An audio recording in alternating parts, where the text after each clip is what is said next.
it, and today I want to go over a couple of our ultrasound models that we have.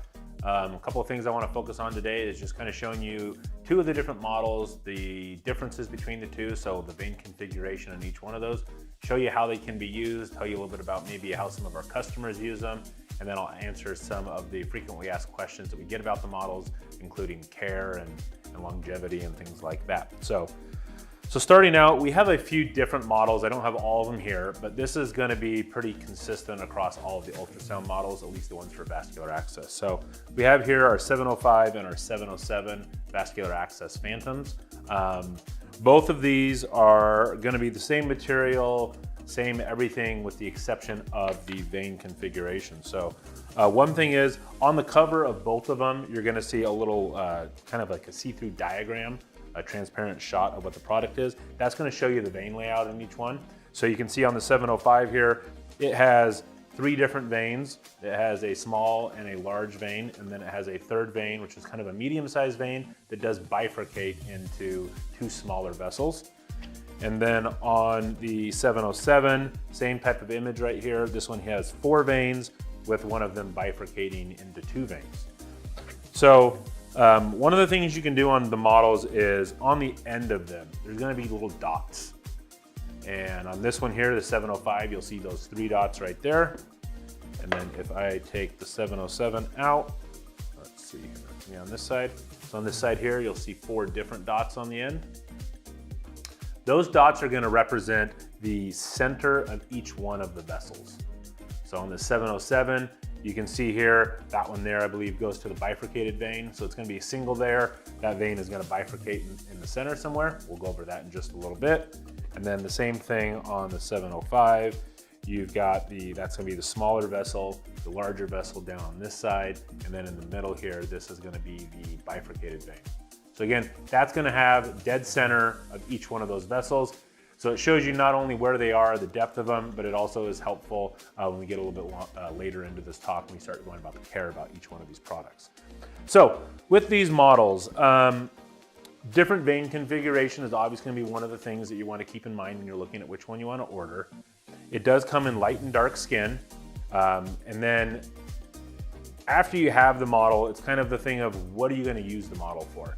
So what we're seeing people using these for is, as ultrasound is becoming more and more accessible to people, it used to be that the machines were very expensive, they were larger machines, harder to transport around, but now you're seeing a lot of ultrasound machines that are at a much lower price point. Some of them you can just fit in your pocket and walk around. So now nurses and other staff are being able to have these at the patient bedside and use them when they need to.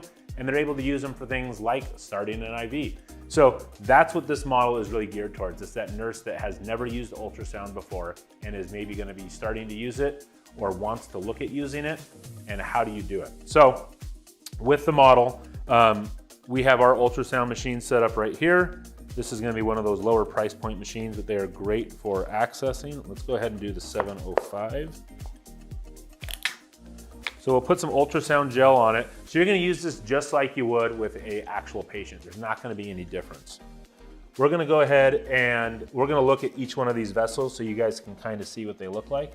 So as I go on the end here, I am going to have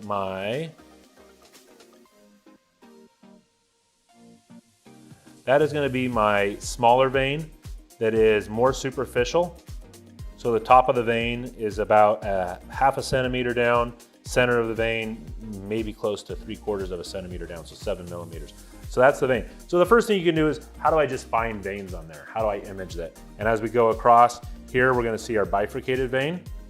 And then on the far side over here, we're gonna see our larger, deeper vein.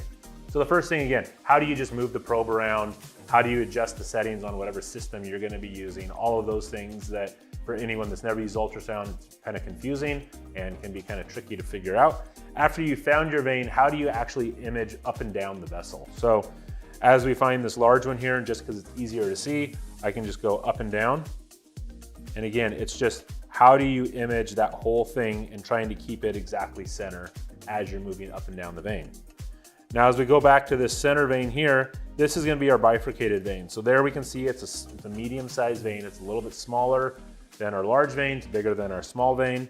And as we move this way, It's a single vein, and as I move back towards myself, you're gonna see right there how it starts to split, and it becomes two separate vessels that will continue to separate until they kind of stop right around there, and then they'll stay around the same distance as they continue to move towards the end of the path.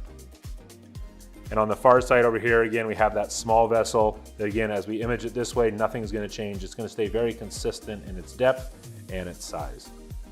So that's just a great thing for people to practice. How do you move your probe up and down? How do you look at the vessel? And then even how do you take your probe and then turn your probe sideways so you can look at it in that transverse view. I'm gonna try to get it, there we go.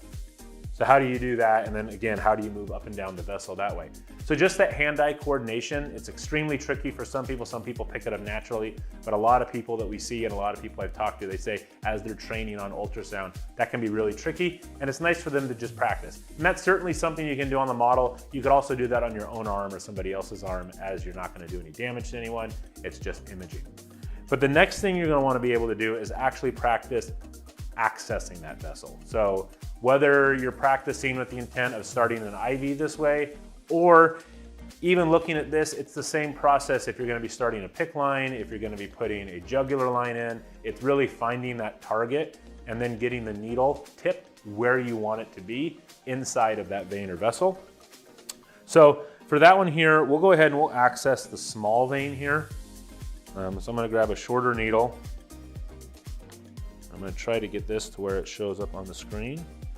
So again, right there, we have found our vessel. We know exactly where it's at. And again, how do you get the vessel lined up in the right location on the screen relative to the probe, relative to where your needle's gonna go in? So let's see if I can. So as you go in, again, if you're somebody that's training, you're able to go through every single one of the steps as far as how do you do this.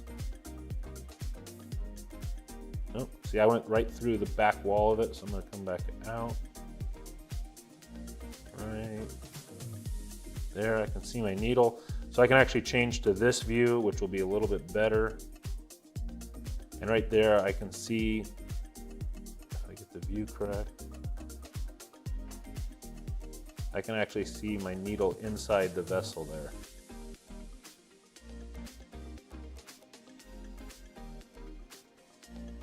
Try to get it right center there. There we go. So it's just the ability to practice.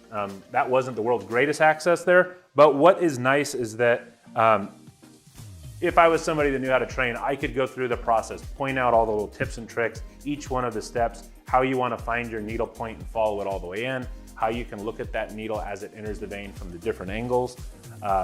Anything else that you want to do, how do you select the proper needle length? If I'm accessing the vein I did, I could do something quite short, or shorter, I guess. And if I'm gonna be accessing this one over here, where the center of our vessel is about 1.5 centimeters down, I might have to find a much larger needle. This one wouldn't be long enough. So how do I select the right length or the right diameter, the right gauge of needle to access?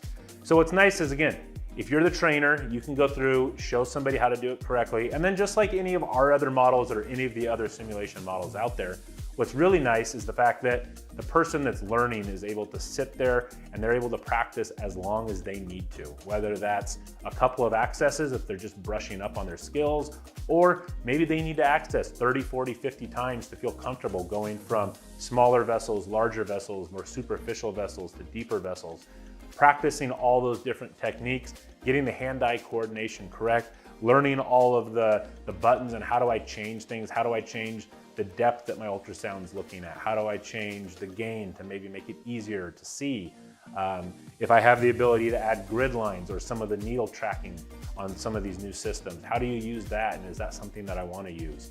So you're able to go through and practice it over and over and over again and really get the muscle memory down, get the skills down, and also just become more confident in your ability to access using ultrasound, given that it's such a great tool and it's something that's definitely not going anywhere. So like I said, this one here, it's got the 3 veins. This one over here, it's got the 4 veins. So we will look at this one really quick. I won't access on this one. I'm definitely not an expert on accessing. But on this one here, so as we look on this side over here, we're actually gonna look right there, we're gonna see our deep vein. So that one is quite a bit deeper than on the other model. That's a smaller vessel. It's about 2.5 centimeters down. We come across, that's gonna be our bifurcated vein there. Again, you can see it coming closer together to the point where it will join right there. And then as we continue to go across, we're gonna have a smaller vessel that's a little bit more superficial, maybe just under a centimeter to that one. And so with all of those different vessels, you just get the different ability. Those ones there, again, smaller. So what size needle, what length needle, all of those different things that you're gonna really need to figure out. As far as questions we get on this, how long will the model last? What size needle to use? Those types of questions kind of go hand in hand. So we recommend using a 20 gauge needle or smaller. We do have people that have used or want to use smaller needles. I talked to a customer last week. They want to use a 16 or 17 gauge. I said, you're more than welcome to use that, but it will break down the material and it will shorten the life of the model. I don't know by how much, but it definitely won't last as long. With a 20 gauge needle or a 22 gauge needle, this model should last for thousands of accesses. We don't have a firm number just because it's different based off of how you're accessing, and we found there's too much of a variation there, but it is thousands. We have companies that use these, and some of their reps can get a model to last longer than a year, and that's with using it 3 to 5 days a week, so you can get a lot of use out of it. Care of the model, the biggest thing other than how many sticks that people ask is gonna be, how do I refill it, or my ultrasound image isn't as good as it once was. What's gonna happen is after you access it a whole bunch of times, so when we accessed it here, just a little bit of blood came out. That's not gonna affect anything. But if you do that 100 times, that's gonna be quite a bit of fluid coming out of whatever vessel you're accessing. And without that fluid in there, the ultrasound imaging will not work. You're gonna get a blurred image and it's not gonna show up as a vessel. So when that happens, what you're gonna wanna do is refill it. We do have an instructional video that goes through that step by step, but basically these 3 dots, like I said before, those ones are dead center on the vessel. You're gonna wanna find the dead center there and you're gonna use that to refill the vessel. Again, that video will be on the product page. That'll be at the end of our video here, kind of how to get back to that product page. But go through that. Anytime you have a problem with the image quality not being what it was, it's typically that you just need to refill the vessels. The model does come with a little bottle of the blood, and that's gonna help you refill it, and that should last for quite a while. Other thing is gonna be care. What do I do with my model? How do I keep it clean? How do I make sure that it lasts as long as possible? 2 big things. First one's gonna be the cleaning of it. So when you're done, we've got this ultrasound gel all over it. It is way easier to clean this gel off when it's still wet. If it dries overnight, it comes off still pretty easily, but it is a lot more scrubbing and it's a lot more difficult. So wipe it down really well. If it is dirty, isopropyl alcohol or using soap and water, that's gonna clean the model really well. Let it dry completely so that it's completely dry, there's no moisture on it. And then you can apply a little bit of baby powder. That's just gonna keep the surface soft, and it's gonna prevent it from having a slight sticky feel to it. It won't be bad, but it's just gonna give it a better feel. So do that. The other thing is gonna be, is when you're done, it's cleaned, it's been re-baby powdered, and you're gonna be storing it. Store it at room temperature or as close to room temperature as possible. The material that these are made out of, it is a great ultrasound material. It's very soft, it has a great image. The needle drag is great on them. But the one negative is it does not handle elevated temperatures well. So if you are somebody that lives somewhere where it's really warm, again, we've had some companies buy these and they've had reps in Arizona or other areas where it's really warm and they've left them in their car and the model kind of melts to some degree in that kind of heat, because in your trunk it can get up to 100, 120, 130 degrees very easily. So keep it under 100 degrees. Don't store it in your car, leave it in your house, leave it in your, if you're a rep or something like that, and if you're working at a school or a hospital, just leave it in one of the classrooms that's gonna be at a relatively consistent room temperature. That's gonna extend the life of it. Other than that, again, it comes in the light and the dark skin. Both models are gonna be the same from model to model, and actually across our product line right now, the various ultrasound models are all the same price point. That may change in the future, but right now they're all the same.